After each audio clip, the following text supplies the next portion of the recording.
Kumpiyansa ang PhilHealth na sapat ang pondo ng korporasyon ngayong taon para hatiran ng dekalidad na serbisyo at benepisyo ang kanilang mga miyembro.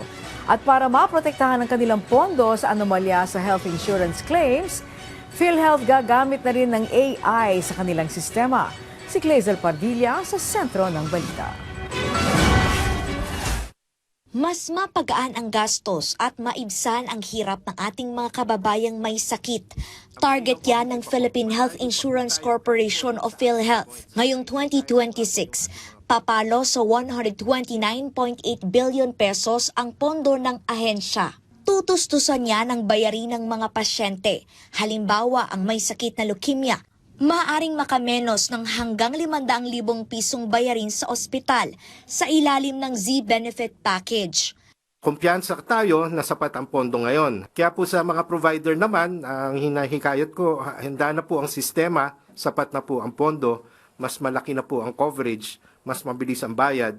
Nasa 274 billion pesos ang nabawas sa gastusin ng mga pasyente na ibinayad ng PhilHealth sa mga pampubliko at pribadong ospital na karaang taon. Naibigay ito sa loob lamang ng 22 araw na mas mabilis kumpara sa 2 buwan noon. Mahigpit nang nakikipag-ugnayan ang PhilHealth sa Department of Information, Communications and Technology para tuluyang maipatupad ang digitalization sa ahensya. Gagamit na rin ng artificial intelligence ang PhilHealth. Layo naman itong pigilan ang mga maanomalyang health insurance claims. So meron na po tayong isasagawa within this quarter na parang AI-enabled na pre-validation ng mga claims. Kapag pinasok po yung e-claims, madidetect na po kung nagmamatch yung diagnosis dun sa mga lab test na ginawa.